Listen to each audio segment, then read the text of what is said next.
Hello, we are here in a joint hearing of House Education and House Ways and Means. Last week, we were together in this room to hear from the Agency of Education on their special education report. And we did not have enough time to hear from the Vermont Council on Special Education. And so they very graciously and gracefully offered to come this week. Thank you for that. And sorry for the time from last week. But really glad to have you here today. And floor is yours, however you want to organize yourselves. We have an order. We're going to start with Mary. Mary, why don't you go ahead? Good afternoon, Chair Kornheiser, Chair Conlon, and members of the committee. Thank you for meeting with us today. My name is Mary Lundeen, and I serve as the Executive Director of the Vermont Council of Special Education Administrators. My perspective is grounded in a career dedicated to Vermont students at every level, having served as a special educator, a special ed administrator, and a superintendent. My colleagues and I are here today to testify on the intersection of Act 73 and special education. We will also provide additional perspective regarding the Agency of Education's recent joint testimony and offer further insights into the current state of special education in Vermont. For over 44 years, VCSEA has served as the backbone of special education leadership in Vermont. We are the practitioners who bridge the gap between state policy and the daily realities of serving students with disabilities. To assist the committee's work this session, we have provided our 2026 legislative priorities and a fact sheet on maintenance of effort, also known as MOE. At this time, I'm going to ask my colleague, Erin McGuire, to offer additional perspective on behalf of VCSEA regarding the testimony delivered by the Agency of Education last week. Thanks, Mary. Hello to everyone. Thank you for having us. I'm Erin McGuire. I am the Director of Equity and Inclusion and Co-Director of Student Support Services and Instruction for the Essex Westford School District. I serve as the past president for the Vermont Council of Special Education Administrators, and I also serve as the past president for our National Organization of Special Education Administrators. As Mary had stated, our plan to testify in front of you started with an effort that we began in House Education and wanted to extend to Ways and Means related to maintenance of effort, a conversation about VCSEA's support of the Cooperative Education Service Agency design with some specific guardrails and understandings, as well as to have a brief conversation about the state of affairs of education leadership related to special ed in the state, which the agency began a conversation in their presentation. But after watching the presentation and after being able to be here today, I actually wanted to start with something that I think we should always be starting with whenever we talk about individuals with disabilities, especially those of us who do not identify as such. And on this day of disability advocacy within the body today. So I just wanted to make clear that our students with disabilities in Vermont are an incredibly beautifully diverse addition and part of our schools. They create superpowers and opportunities for each other, for our teachers, for other students to be part of an engagement that helps us understand the ways that we need to create education to ensure that they are fully accessible to all people who engage in those spaces. And that includes our staff as well. I also enter this conversation from that perspective with a little bit of a warning that when cost trends and numbers of students in particular disability categories guide our conversation, we sometimes miss that piece. And so I would encourage us all to hold the value of those we know who are most impacted by our conversation today to ensure that their voices are part of this conversation. We want to make sure that students with disabilities are not perceived as too expensive. We want to make sure that identification of individuals with disabilities is a supportive framework and not a suspect framework about whether or not people should or should not be identified with disabilities. And that our focus on our burden as systems to ensure that we recognize our role and to make sure that systems serve them well and are designed from that perspective. I've had that conversation with many of you. Special education was put in place not as a discretionary program, but as something that was necessary in order to avoid future harms that have occurred in the past to individuals with disabilities in education space. And so it is from this place that we testify today related to this topic. Thank you for giving me the opportunity to put that on the front of all that we do. I wanted to first identify the areas of agreement that VCSEA holds and is represented in our platform that you have in front of you related to what the agency said when they testified last week.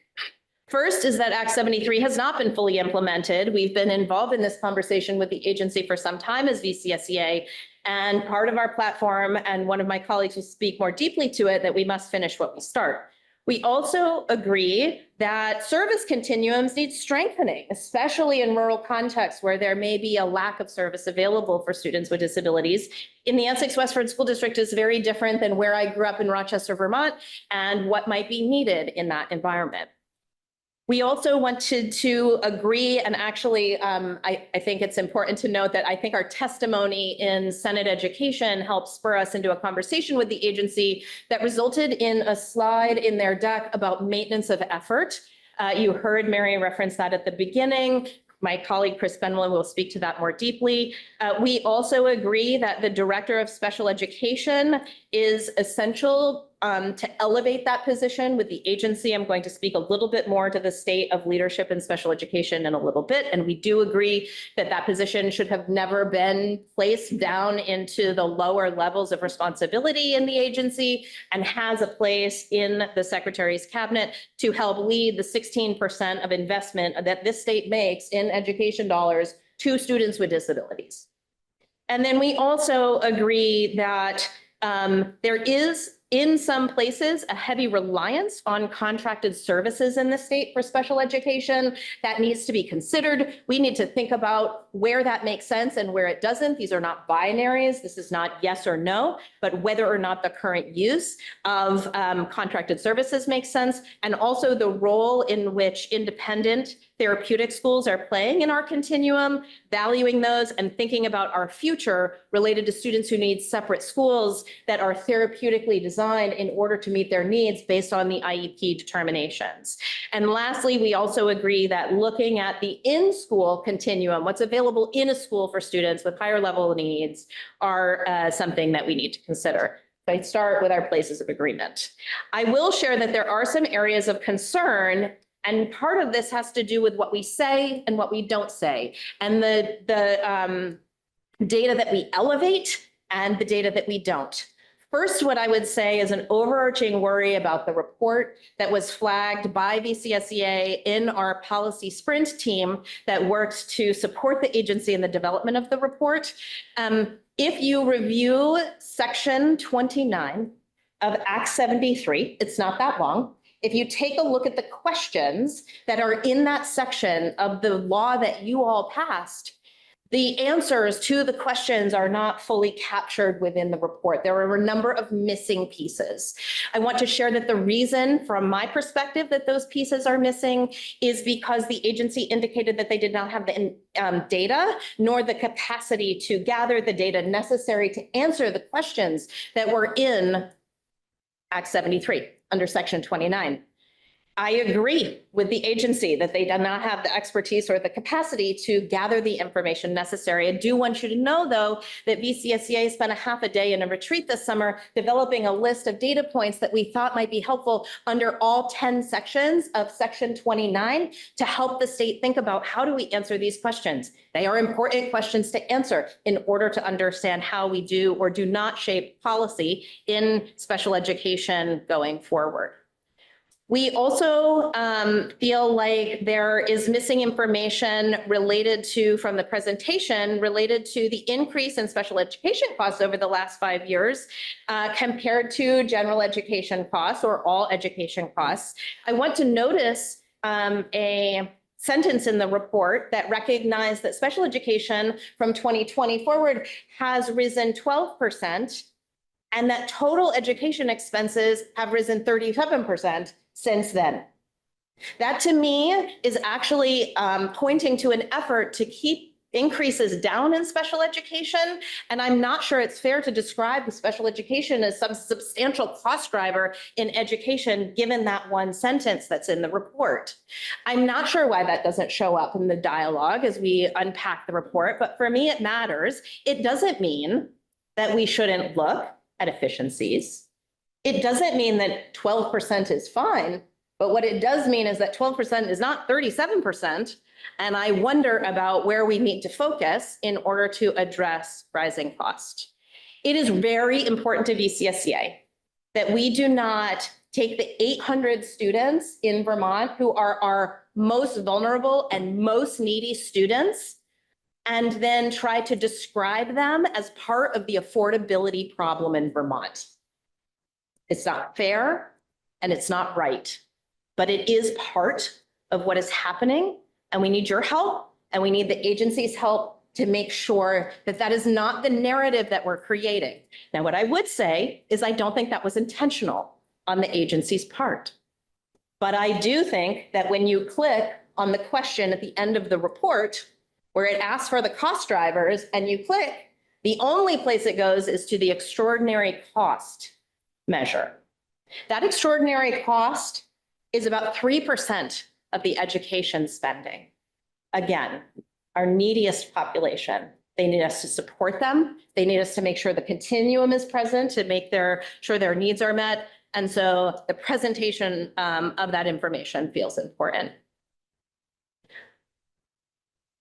I could go on about this issue, but I do think instead what it makes sense to do is to talk a little bit about our desire to get deeper into Section 29 of Act 73 in partnership with the agency to help unpack some of the concerns that we're sharing here today.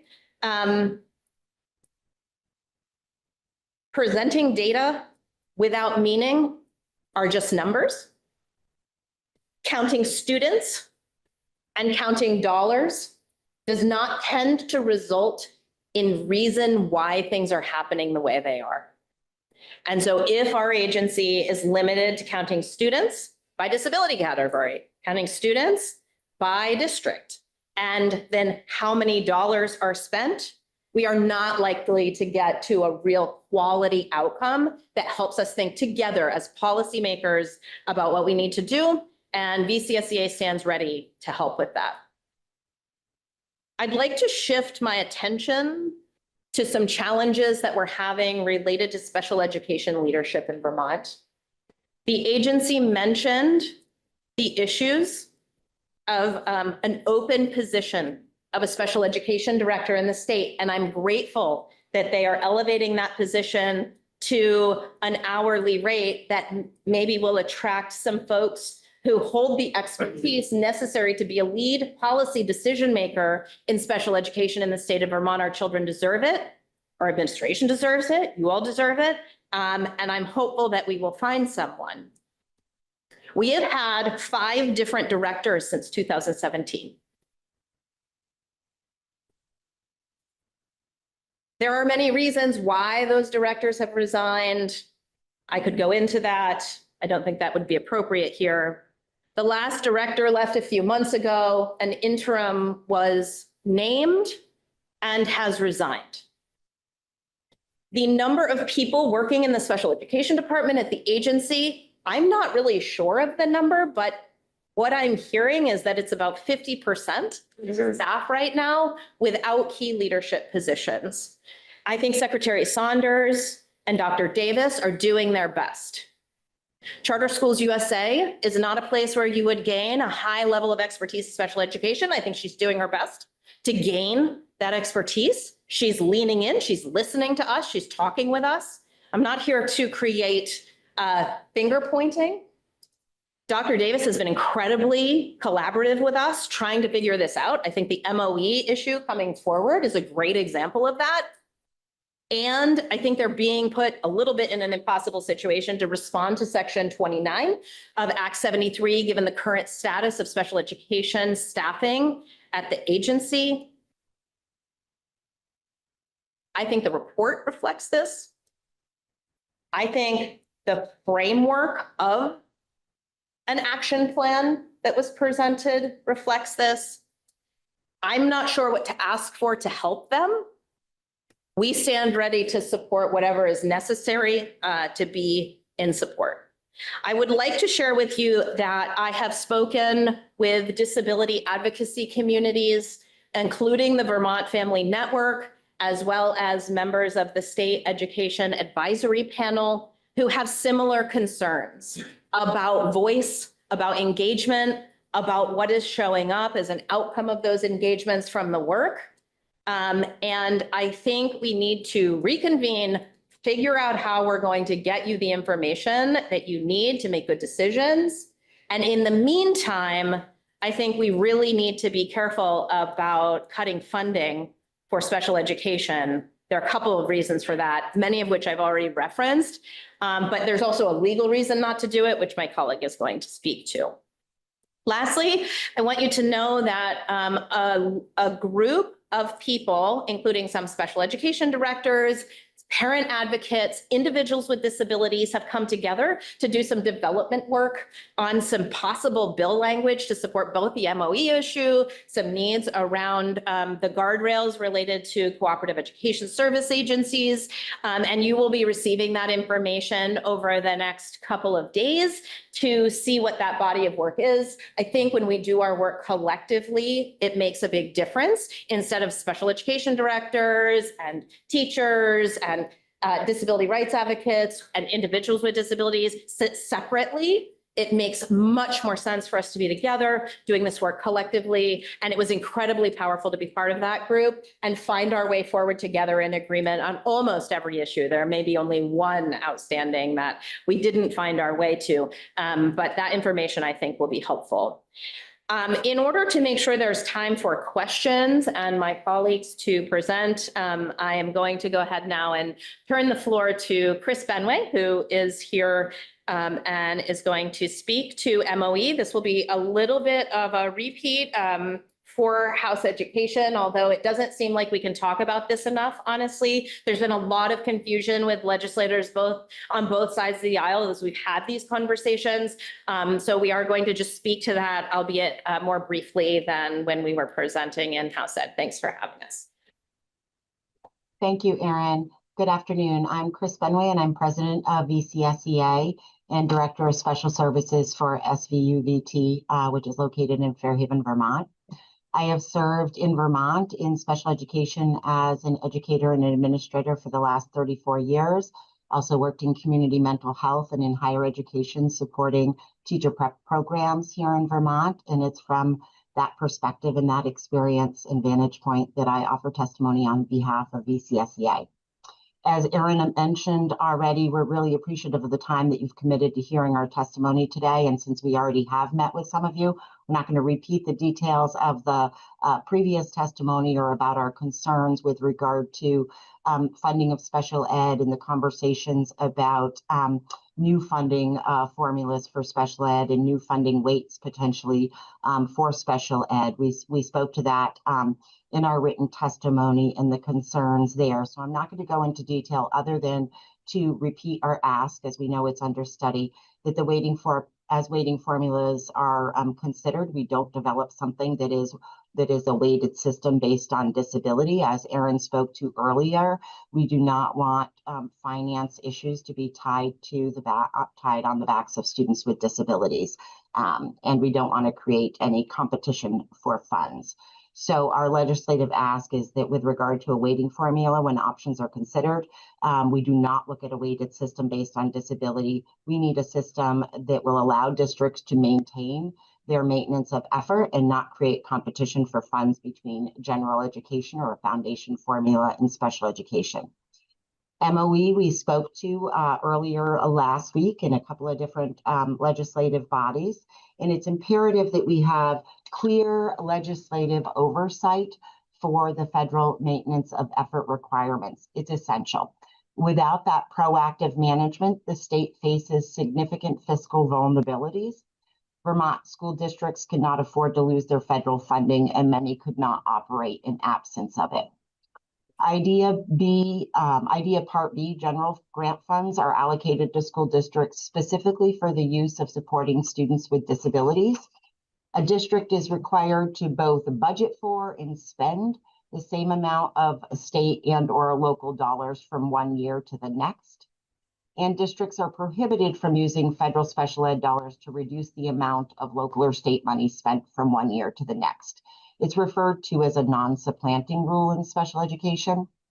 And so as our state contemplates a potential third funding model for special ed in the last 5 years, MOE ensures that even if the method of funding changes, the total amount of financial support for students with disabilities does not drop.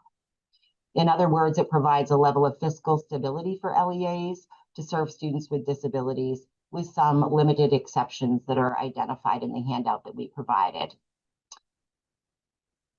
The MOE sheet that we included with our testimony goes into more detail about this fiscal requirement, but the sum and the bottom line is that if school districts do not meet MOE, they risk having to pay back federal dollars with non-federal monies. And Vermont school districts cannot implement an effective system of education without having access to those federal dollars. The other area that I want to speak to about this afternoon are the staffing ratios in Vermont.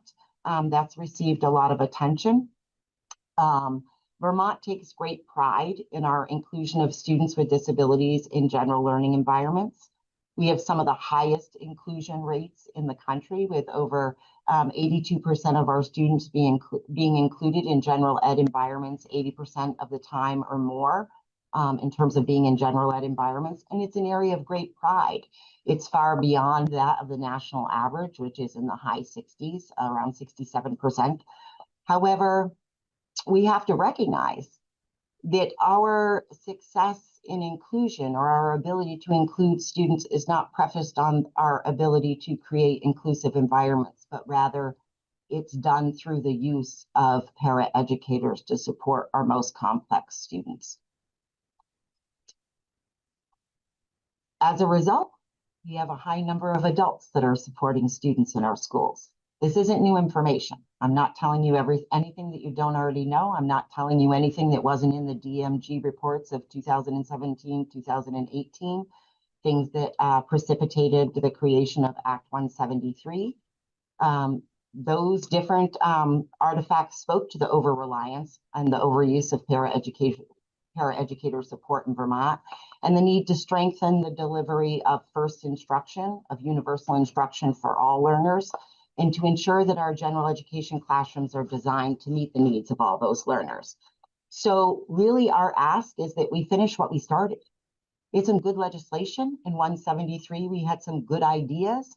We didn't bring them all to fulfillment. We need to finish what we started. We don't need policy churn. We need a coherent statewide plan that includes both implementation, support, and most importantly, accountability for our school districts, accountability for the field, and accountability for the agency to ensure that we are seeing improved outcomes for all of our students. Professional staffing shortages have perpetuated the over-reliance on support personnel, instructional assistants, para-educators. We call them by different names, but they serve an integral function in terms of carrying out the system of supports and the continuum of services and supports for students with disabilities in Vermont schools. In order to create and maintain inclusive learning environments for all of our kids, as was recognized in 173, it takes a lot of professional development, adherence to a multi-tiered system of supports to ensure that all learners get what they need. This requires high quality universal design for learning and an ongoing investment in teacher preparation and support of both teacher prep programs and in-service support for in-service practitioners. We need evidence-based programs in literacy, math, and inclusive design. This isn't cheap. High quality classroom instruction and universal design for learning will over time reduce unnecessary services and expensive access supports. Act 173 spoke clearly to these needs. However, Act 173 lacked a system-wide implementation plan and accountability systems for the school districts. There were good ideas, but we lacked implementation, support, and most importantly, the accountability. We really need to finish the work that we started. If we want to decrease the reliance on educational support personnel, and what costs so much money there are our health insurance plans, right? $47,000 for a family plan. If we want to decrease the reliance on educational support personnel, we must increase the ability of all of our classrooms to meet the needs of all learners, including the students with disabilities. Special education is only as expensive as it needs to be to ensure that students with disabilities have access to general education programs and high quality instruction. I'm going to turn things over to my colleague, Heather Freeman, to speak more specifically about some of our hopes around these priorities. Thank you. Thank you, Chris. And thank you everyone for having us back here today. We really appreciate it. I am Heather Freeman, President-elect of the Vermont Council of Special Ed Administrators. I am the Special Ed Director in Orleans Southwest Supervisory Union in Hardwick. I have been there for 12 years. Before that, I was a preschool teacher and an early childhood special educator. So my testimony today brings that perspective and 22 years in public education in Vermont. And I would like to close out our testimony today with a reminder, our hopes from VCSEA and our legislative asks. So first, the reminder. Act 173, as my colleagues have said, was and remains very impactful legislation. We have to finish what we started. It laid the foundation for inclusive, layered instruction to support all students, every learner. It's also legislation at its core that is about high quality general education instruction. And that is essential to the success of our students. At the same time, Act 173 also changed the funding model for special ed so that the local education agencies didn't have to wait for students to become eligible. We could provide the right time supports when students need it to be more flexible and preventative.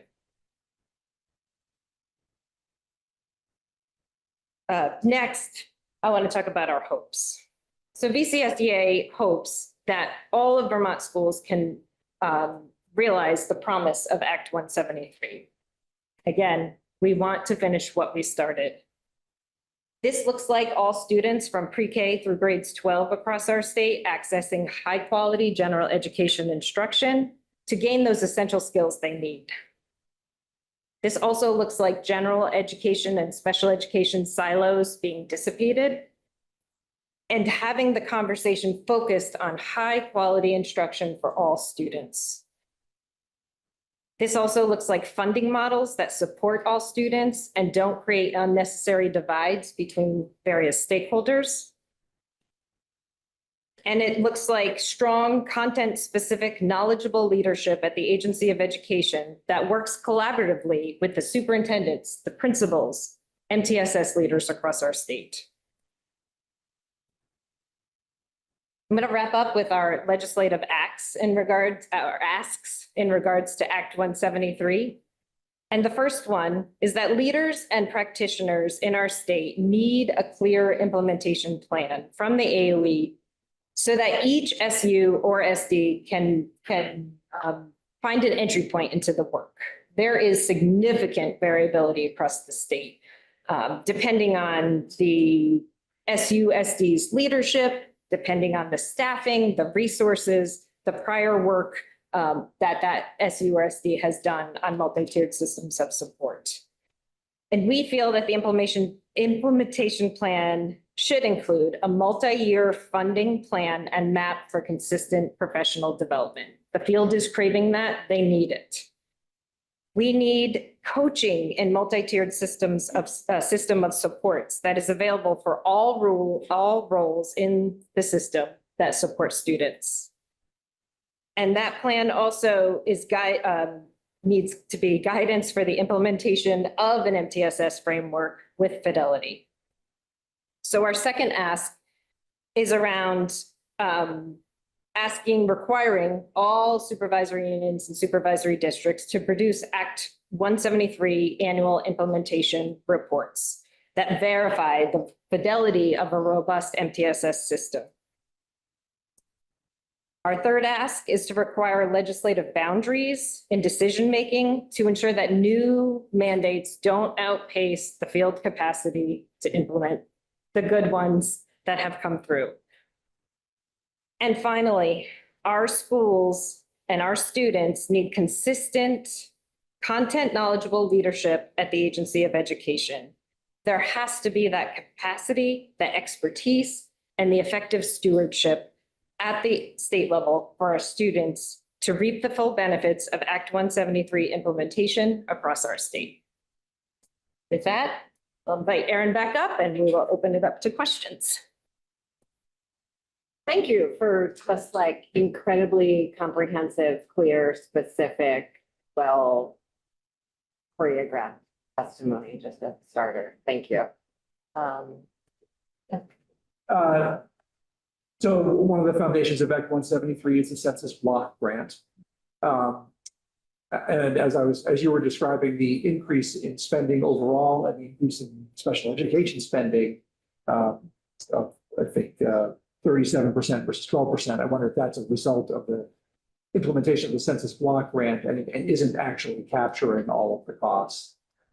So the calculation I did to get that was the total special education expenditure, not related only to the census. So remember that the census grant comes in, and then we also spend out of the remainder of the design of educational funding beyond the census block grant. And so I do think that it is likely, again, this would require like study and careful analysis, but the idea that the census block grant that began to kind of bring us down to a common block grant from where we were spending, anyone who was spending really high began to get less state money, and then the remainder of whatever you were spending came out of those local dollars. I do think had an impact in a way that was phased in and allowed districts to both maintain maintenance of effort and look for efficiencies to curb the growth. I do think that's true. I would say that's true in my own school district. And I certainly have heard from colleagues that that is the case. What it allowed for, though, is smaller districts or smaller schools that had sudden influxes of high special education cost to have a way to manage that. I'm concerned about the foundation formula and the weighting design and sort of what that might do, because it will mean that if we do not fund special education with the weights enough to cover 100% of the cost, you're going to start cutting into the foundation formula.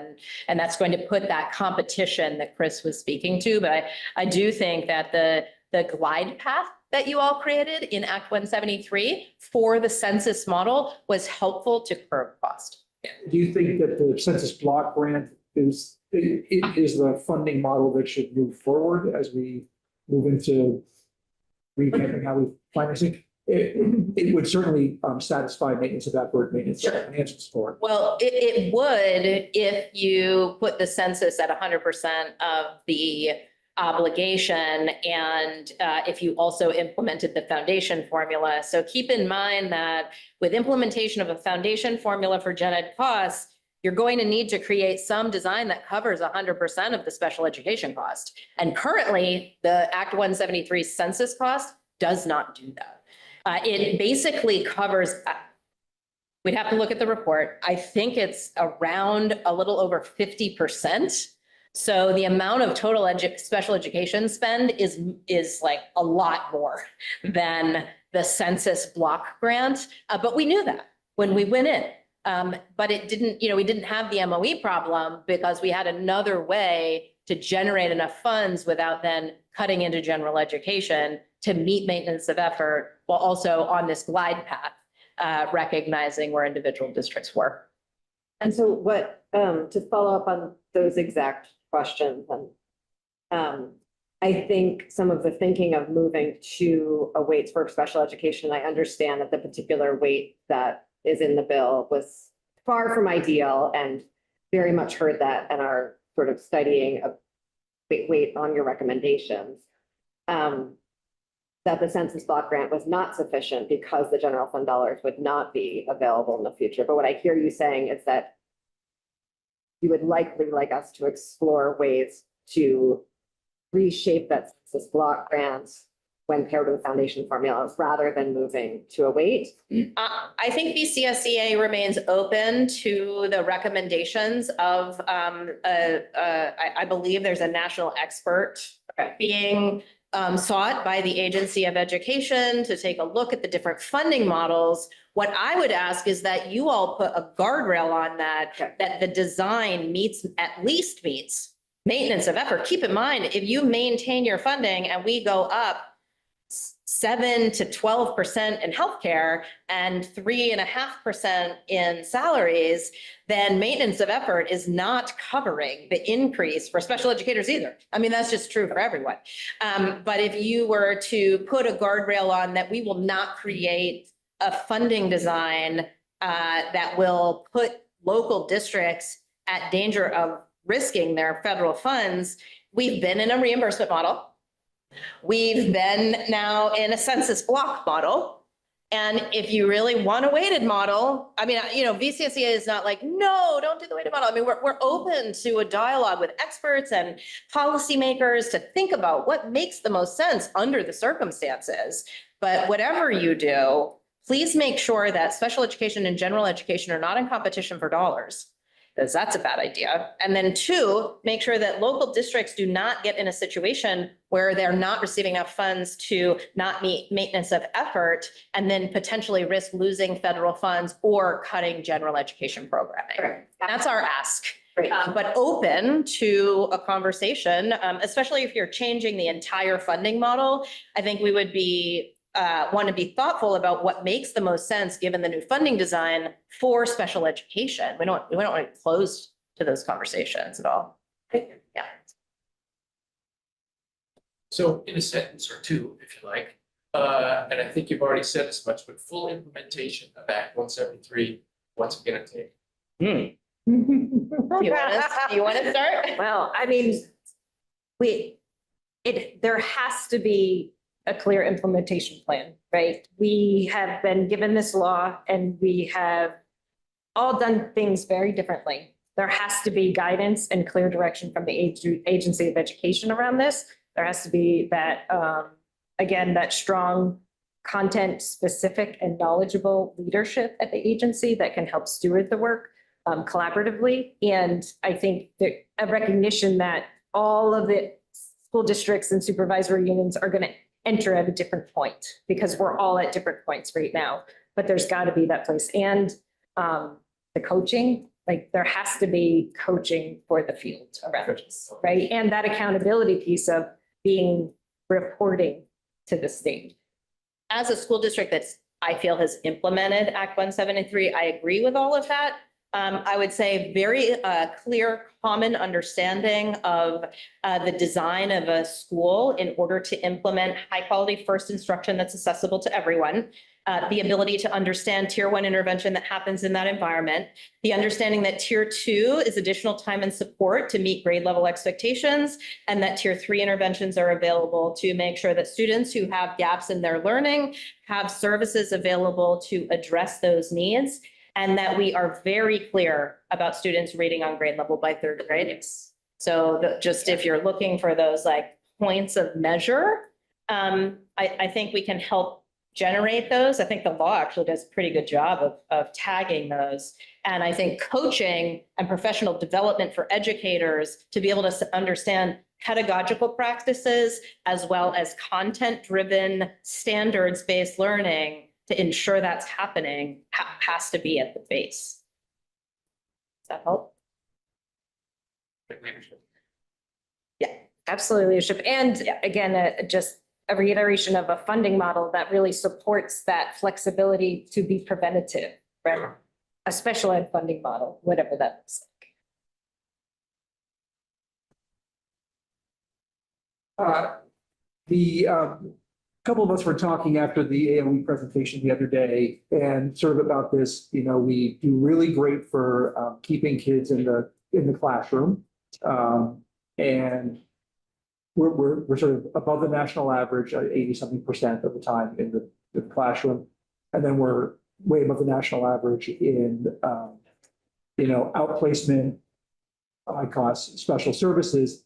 But in that middle area, that seems to be utilized more in the rest of the country, sort of pull-out services, that sort of thing, we are much lower than what you see, at least according to the stats they proposed. And this isn't about methodology or anything like that. It's about, is that a result of not having spaces in the schools that we have in order to have those pull-out, or not having scale, not having enough kids? Or is it much more about the philosophy in which we approach special ed in Vermont?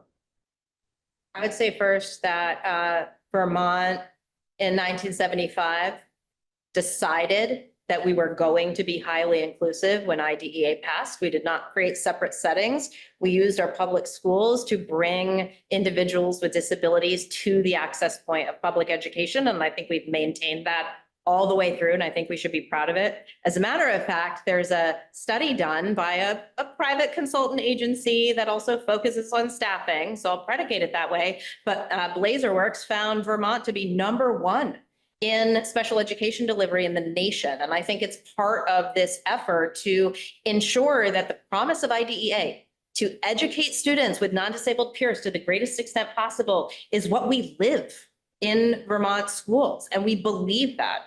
And as a matter of fact, from the Progress Center, there was a study done, and it was just released in 2025, that the #1 factor for schools that are beating the odds related to achievement improvement for students on IEPs was a sense of belonging in their classroom.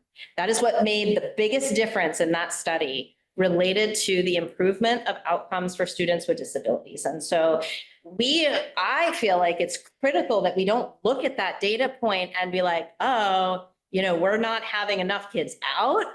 That for me, and I talked about this in the sprint team, please be very careful in however we craft this report, that we are not saying that we have too much inclusion. And I happen to know that there are some people that are talking about it like that. So I think for me, it's very important that we don't speak about it that way. And we also have a high number of students in separate school settings. And I think making a higher number of in-school opportunities for services available for students who have eventually been placed in separate school settings, for me, is the reason to have that continuum conversation, not to reduce inclusion rates. So it really is about bringing kids home and figuring out how to meet the needs of more students with higher level needs inside of our schools with placements that are 40 to 79% in general education or under 40%. And I'm pretty sure our school buildings have space.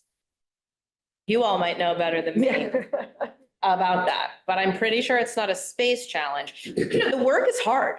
And so staffing shortages are a very real tie to that particular issue. And then also, I think we could use some support in our state related to developing these kinds of programs. We haven't developed a lot of them. EWSD just built one for this year. We built a couple of therapeutic classrooms that are below 40% to serve a higher needs population in our schools. It's been very successful, but also extremely challenging to figure out how to do this work and how to make it really meaningful. I think we've hit that mark, but it is a new body of work that I think has been missing. We do agree with the agency on that piece, that we need to think about some continuum in our public schools. Yeah, and it's also about being able to access that level of expertise you need to maybe come into the school versus, right, sending out. I think that's another big piece of it for us. And, you know, Aaron and I work in two very different districts, right? Well, I mean, even in a supervisory union, so it's even much different in my opinion, but we have a different level of resources available in Northeast Kingdom than Chittenden County has, right? So how do we sort of balance that expertise need with the scale, right, of what we have available to us, so.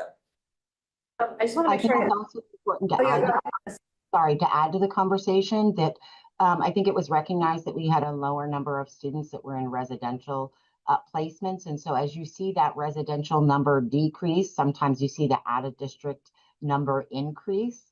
And that would mean that you may have had students that have moved from a more restrictive residential program to a less restrictive program, which might be an out of district placement. So you can see a correlation sometimes as you look at those numbers. So I think that's some of the variety and some of the years that you see. I think that also one of the senators or representatives mentioned small school size. Small school size can certainly impact if you have a very low number of students.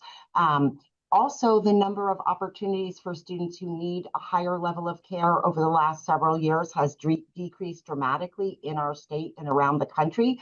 So when that happens, and there may be a student whose needs may necessitate a higher level of care, but that higher level of care is not available, then local school districts are left to figure it out locally and to implement a plan of support and services while a more appropriate placement is being secured. And so that can also result in changes in numbers around out of district placements or the building of placements. I would echo what Aaron has said and Heather about building capacity within our schools. We have done that within my district as well. We have 4 internal alternative programs that we operate, but we still have students whose needs exceed what can be met within that programming. And so there is a need to have options among the continuum, both within our schools and sometimes out of our public school settings in order to meet the needs of all learners.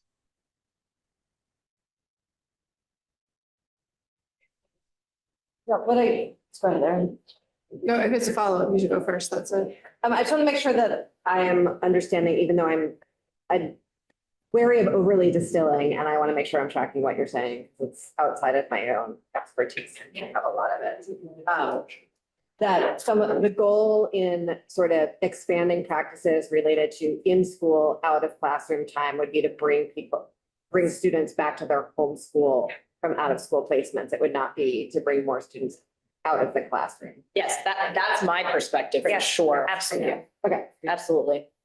Representative Brady. Since we're talking so much about Act 173 implementation, as we should be, I want to follow up on Representative Hunter's question a little bit. So if Essex Westford is an example of where implementation is quite strong or going well, can you break down even more, like how you get there? Who's providing the professional development? Are you developing it in-house? How do you think it's impacting the workload for teachers and for administrators?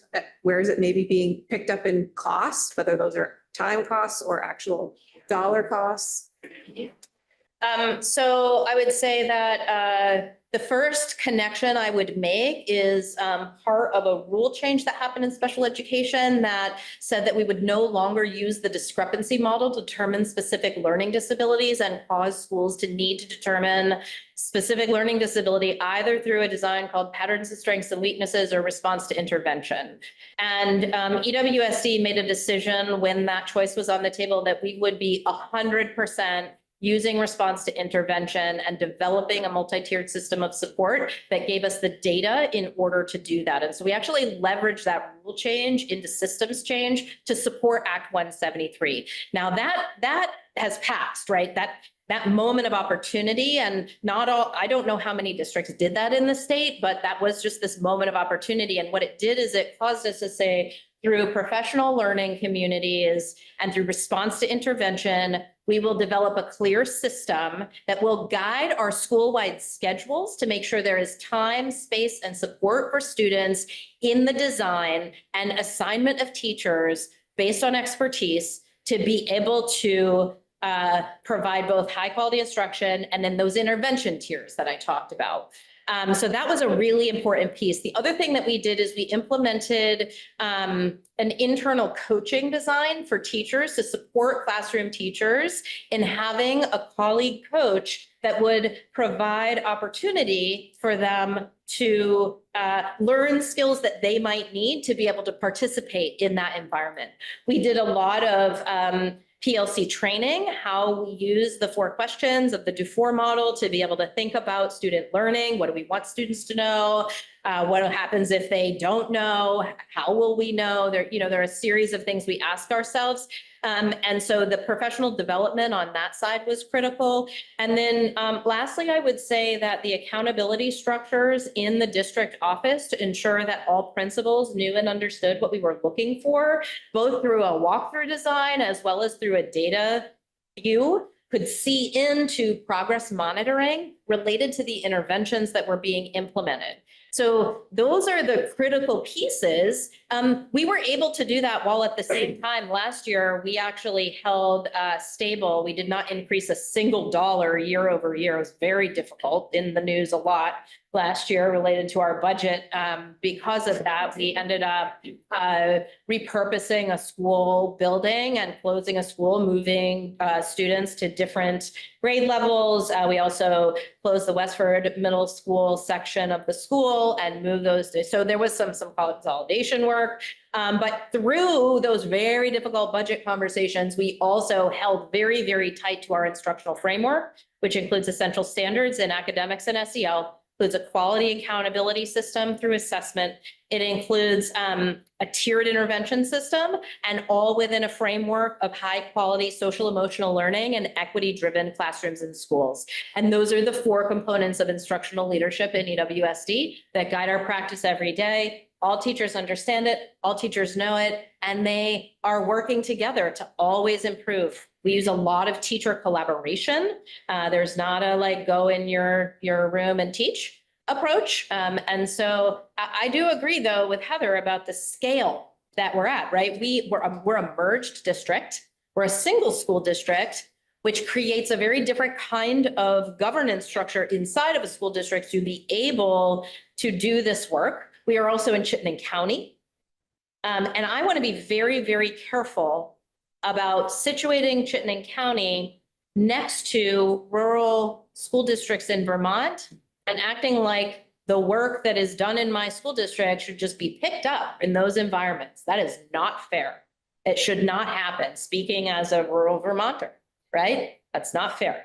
And so we need to recognize the variability in Vermont on your question, I think, to make sure that we're not importing what I'm saying into a place where it might need to look different. Well, and I was going to say, I'm not going to share my story. However, I feel like it's very much parallel, but very different because it's, again, the scale, the area we're in. We are a supervisory union that has 5-member districts. We have 8 school buildings. We have 7 principals.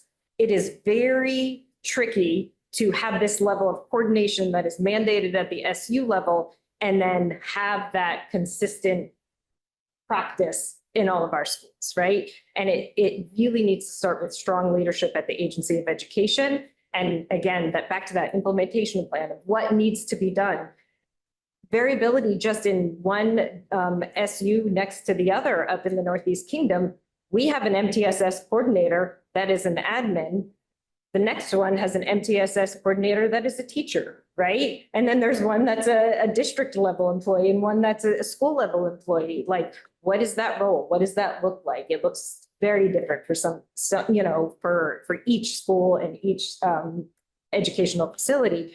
And I also feel strongly that we have done a lot of great work in Orleans Southwest around this. And we need these opportunities, not only that guidance and implementation plan from the agency, but we also need time to talk to our colleagues.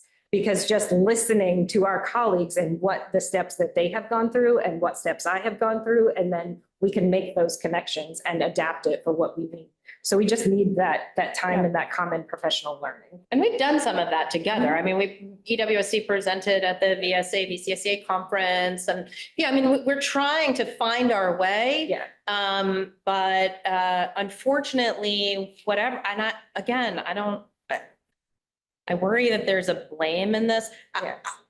I'm not sure what's happened at the agency, but it just hasn't been present enough to help the field with the things that it needs help with. And, you know, maybe that's about a balance between authority locally and statewide. It's hard to know. They would probably be best, and those who have been present before, maybe best to speak to the dynamics that are creating that. But there are colleagues that were in the agency a long time ago. They miss the agency of old that had tons of technical assistance, fully engaged in the field, collaboratively working together. It seems to me that they just have a staffing shortage. I'm not really sure. I saw that Chris wanted to jump in and Sorry, Chris. something. No, thank you. I was just going to piggyback on comments from Erin and Heather, because we do work in very diverse districts. So in Slate Valley, we would have been a huge benefactor under 173 had we been able to get the support of our local constituents. But the year that passed, it took us 5 tries to pass our local budget. And so while we've also, you know, closed schools, we've consolidated schools, we've reduced staff, we have also implemented, largely with the use of federal funds, which is why MOE is so important to me, a multi-tiered systems of support, but it is largely contingent upon the receipt of federal funds. We are a low spender in Vermont, one of the lowest spenders in Vermont. We're one of the lowest spenders in special education historically in Vermont in our district. But right now we have some of the highest outcome results in Rutland County for our students K through 6. So I'm here to say it can be done with a lot of creativity, a lot of hard work, a lot of sweat, a lot of passion. And we here at VCSEA have that to bring to these ongoing conversations that we would like to have with this representative body and others, including the AOE. We want to make good progress and we want to see better outcomes for all of our kids. So we do want to be part of that solution and really appreciate the time that you've given us today. Thank you so much. I think we have to wrap up here, so I'm going to ask anyone with remaining questions to follow up with the folks who are here in their time. But yeah, so grateful for all the attention you're able to or willing to give to us in this process in the midst of you doing all of the other great work that you're doing. Thank you. Thank you so much for having us and taking the time. Deep appreciation.